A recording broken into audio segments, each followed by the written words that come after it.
Bonjour mesdames, messieurs, bienvenue, nous sommes ici dans ce journal, et oui, en inédit sur YouTube. C'est donc les 3 infos du jour que vous retrouverez donc sur Romain et dans la place sur Facebook en direct. Voici les titres aujourd'hui. On va voir un résumé donc des annonces faites par Jean Castex.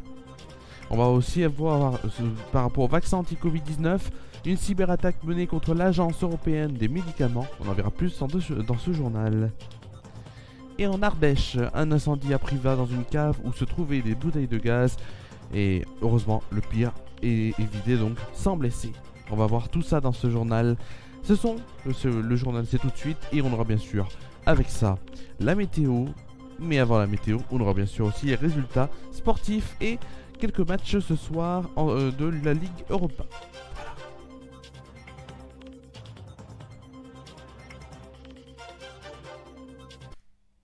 Et oui, c'est ce journal.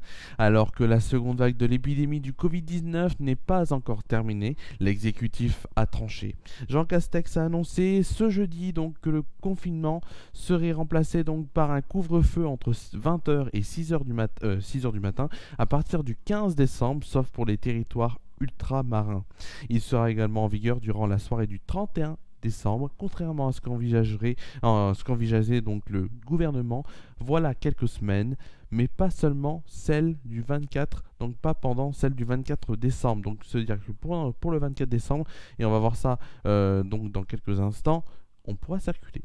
Par ailleurs, là encore, contrairement à ce qui est espéré, les cinémas, musées et donc aussi les théâtres resteront fermés pendant les 3 prochaines semaines. Donc les attestations de déplacement ne seront plus nécessaires le 15 décembre, sauf pendant le couvre-feu. C'est l'une des annonces donc faites par le Premier ministre Jean Castex lors de sa conférence de presse. Les déplacements donc entre les régions seront aussi possibles à partir de cette date. Le seuil des 5000 cas par jour est encore loin.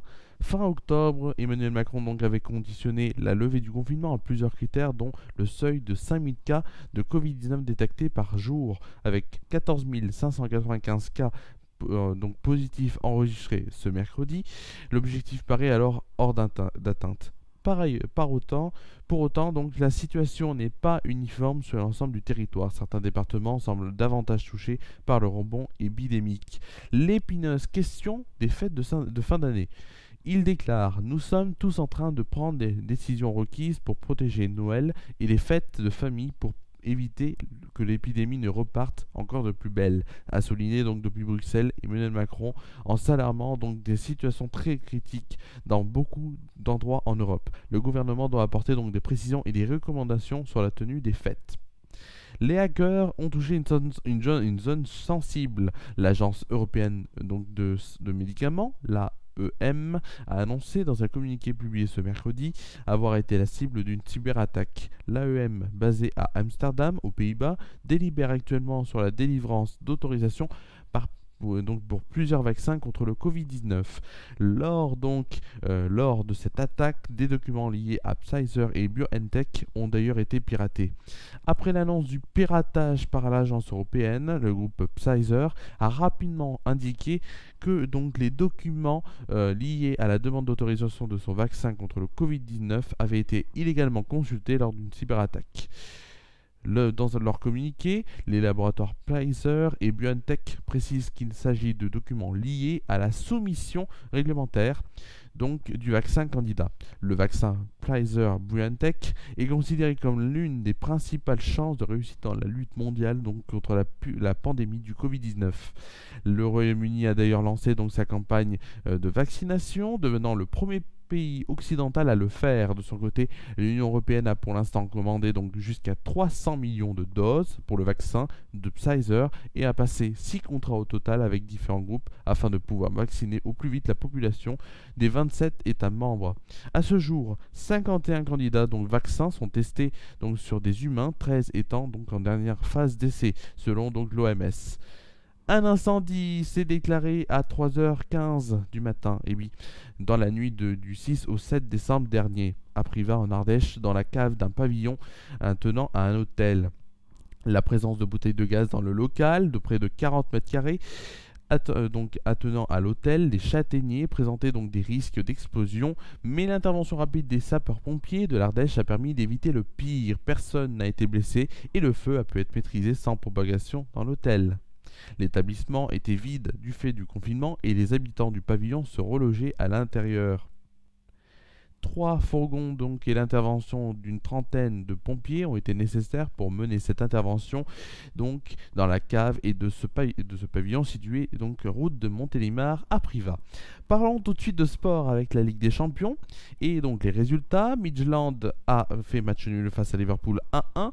Paris a gagné 5-1 face à Istanbul et donc est premier de son groupe et donc qualifié pour la Ligue des Champions. Le Bayern de Munich a gagné 2-0 face au Lokomotiv Moscou. Le Real a fait de même face à Mönchengladbach 2-0.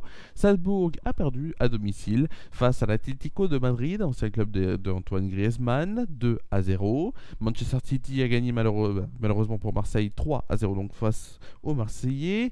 On a aussi l'Inter et le Shakhtar qui se sont quittés sur un match 0-0 et Porto a gagné 2-0 face à l'Olympiakos. Les qualifiés donc pour la phase finale, les huitièmes de finale, il y a le Bayern de Munich, l'Atlético de Madrid, Real Madrid, Mönchengladbach, il y a Manchester City, Porto, Liverpool, Chelsea, il y a aussi l'Atalanta, Séville, Dortmund, la Lazio, la Juventus, le FC Barcelone, le Paris Saint-Germain et bien sûr le RB Leipzig.